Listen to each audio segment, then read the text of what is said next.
And I really hope the mic sounds good because I'm using these really weird earphones. It's the kind that on the package it says something about an acoustic chamber. If you ever see that on the package, it just means the earphones suck. But I think I can fix them with some tape. I know that sounds weird and probably doesn't make any sense. But neither does this story, so it's okay.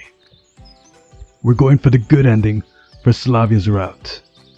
And I think this is where we have to pick up from.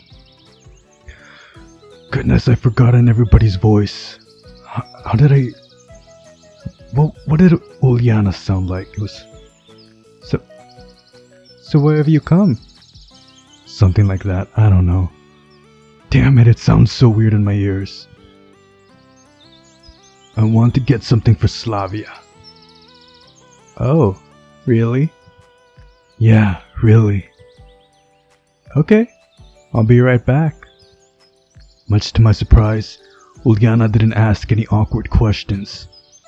The dialogue didn't change that much. In the blink of an eye, she zipped out of sight through the doors of the canteen. I was wondering whether I should trust her and wait, or should I flee before she returned with backup. However, Uliana interrupted my doubts quickly as she appeared in a couple of minutes with a plastic bag in her hands. Here you go. The bag was full of buns and had a few packs of Carrefour in it. But why? Well, 'cause it's brave and cool. She smiled slyly. Best regards to Slavya. Uliana waved goodbye and ran away. I stood there for some time in confusion, but then went back to the forest. Yeah, the dialogue didn't change much. I have nothing to justify myself for. Okay, here we go in the cabin, and they're arguing. I think the dialogue changed here. You think it's only complicated for you. It seems to me that it's hard for you too, but for some reason you don't think so.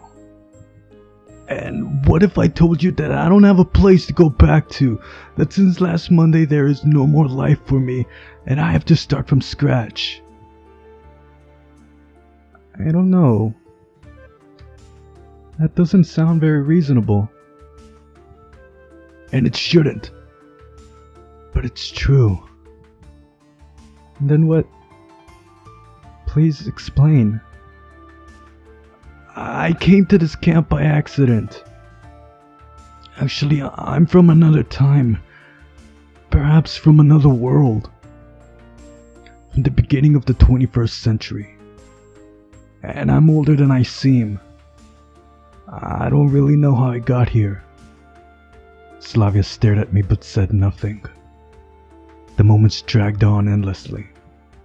I waited for her to laugh at me, to call me sick, or something even worse. Why are you telling me all this? She finally asked quietly. I want you to understand my situation.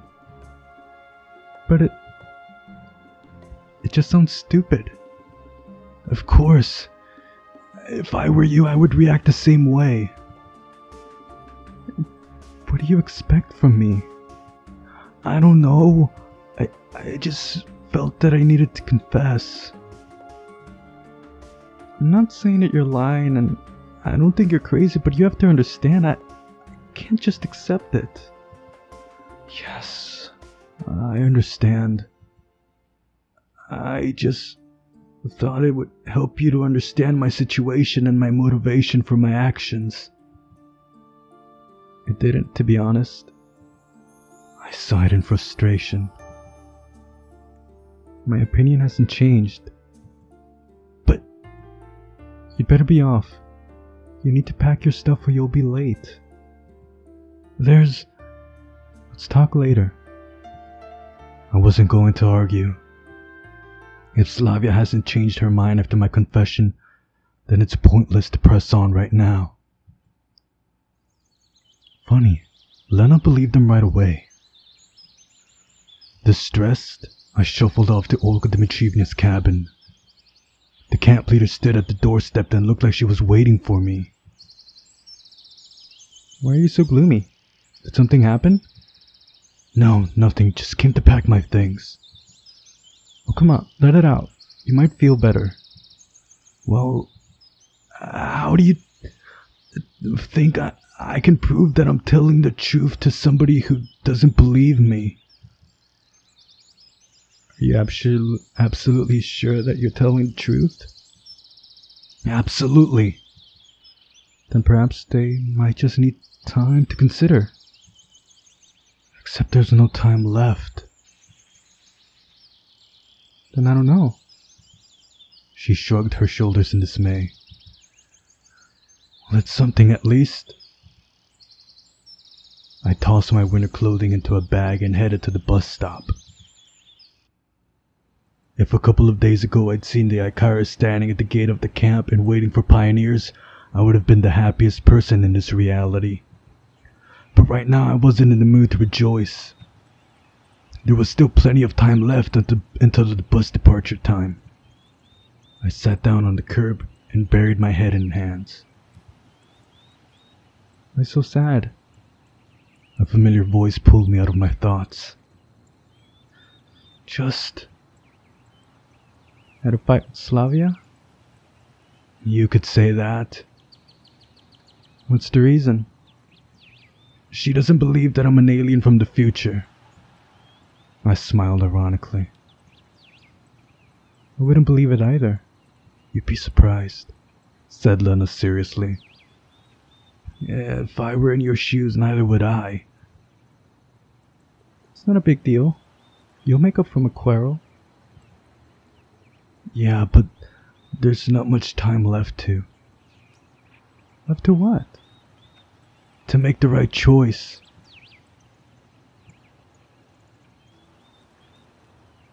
Let's sit together. Okay, she said quietly. I even thought that I saw the shadow of a smile on her face.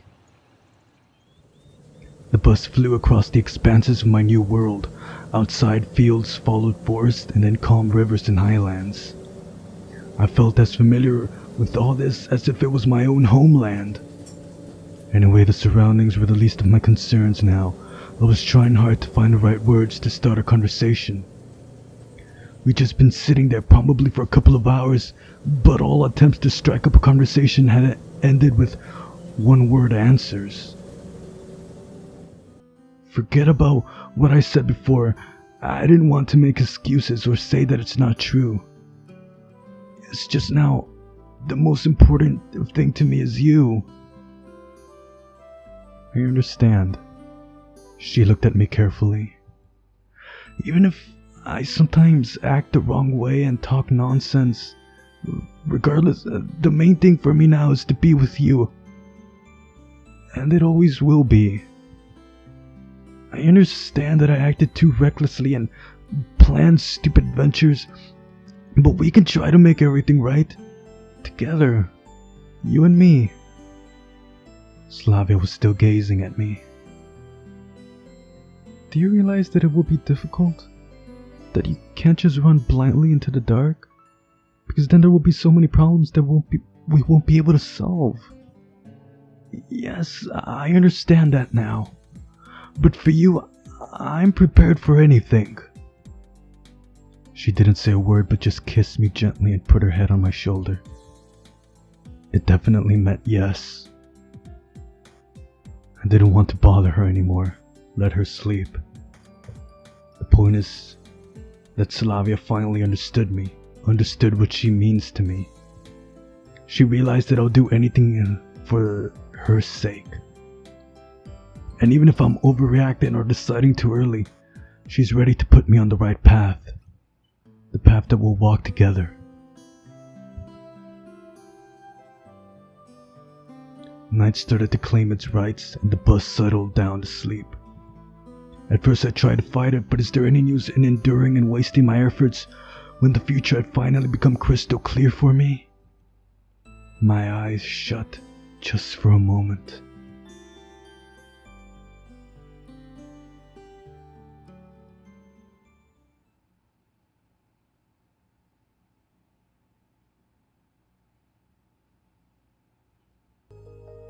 was about to leave, but suddenly someone emerged from the solid white veil and ran out of the bus stop roof.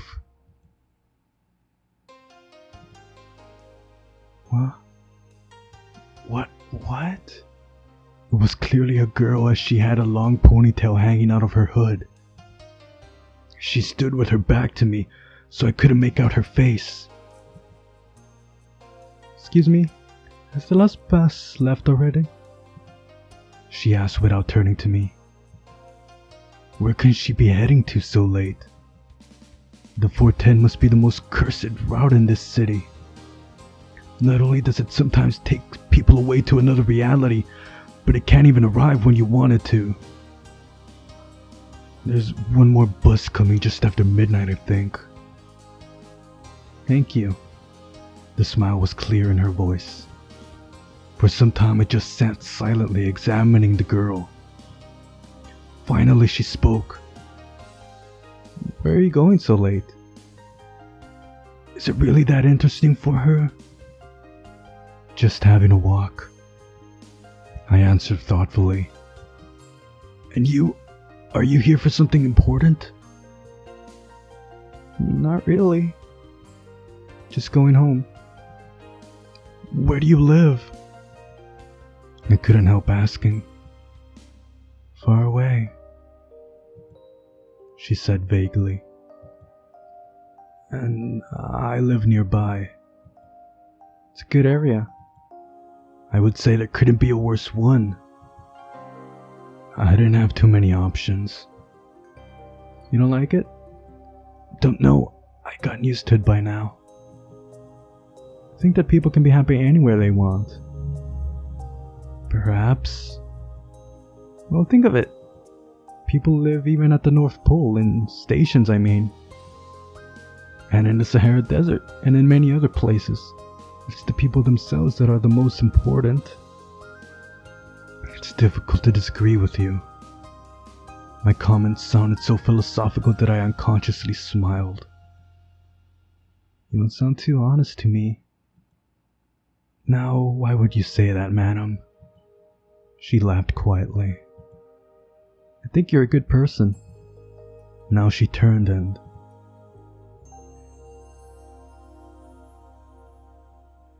I realized why her voice, stature, and everything else seemed familiar to me. Slavya stood in front of me.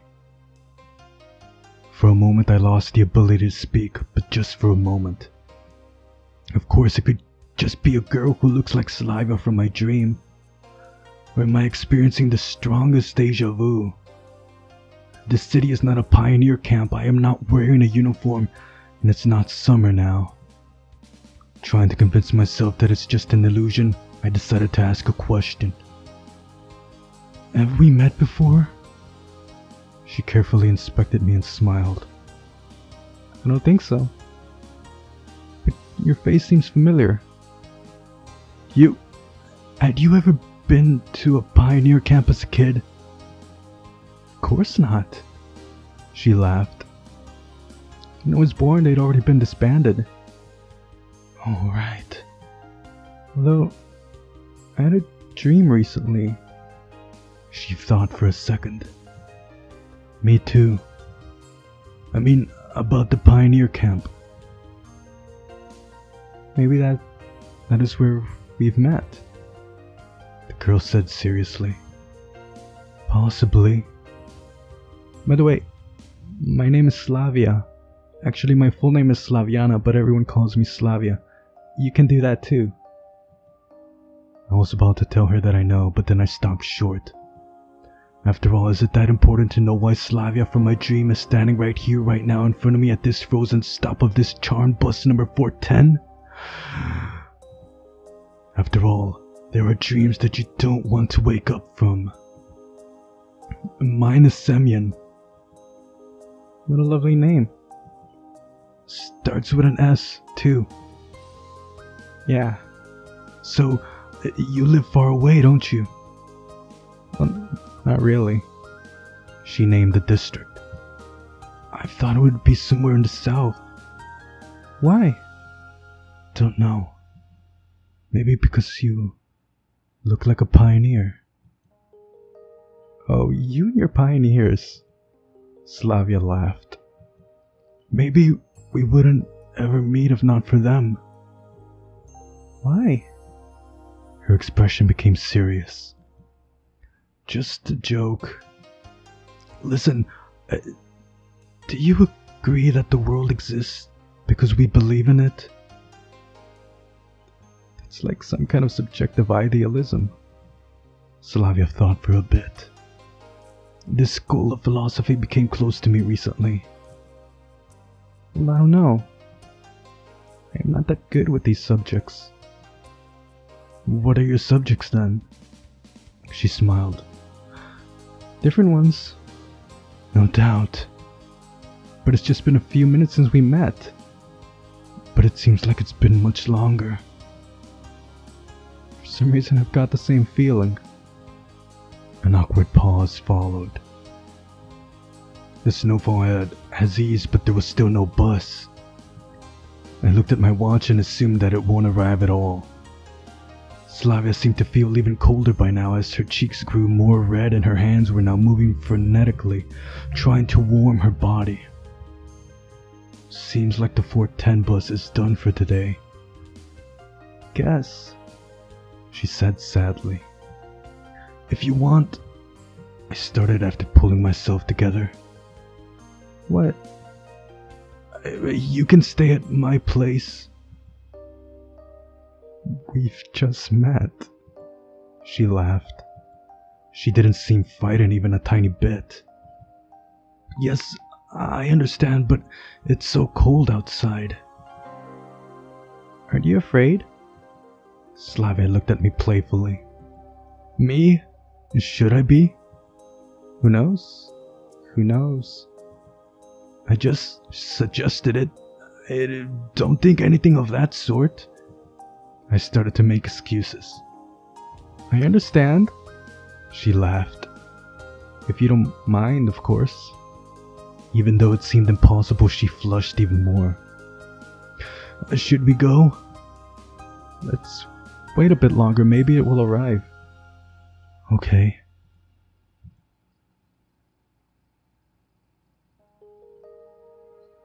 So what do you do in your spare time?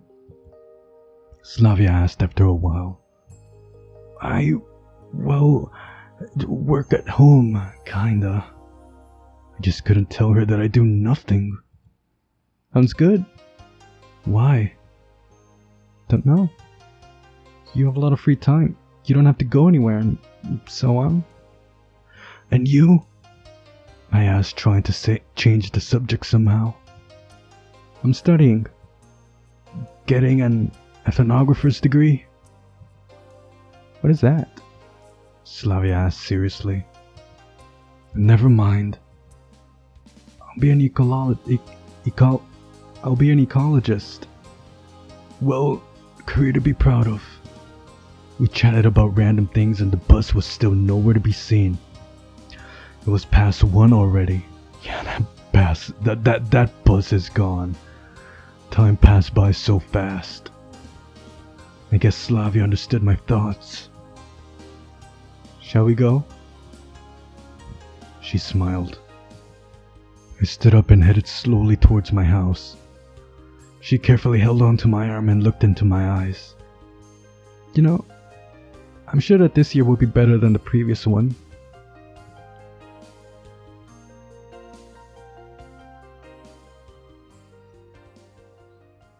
It's the kind of story that gives you hope. Oh, was that it? This is gonna be a short episode. With Lena, he stayed in a dream. Maybe even a dream within a dream. With Slavya, he has her in real life. No idea what it could mean. But our dearest Elisa is up next.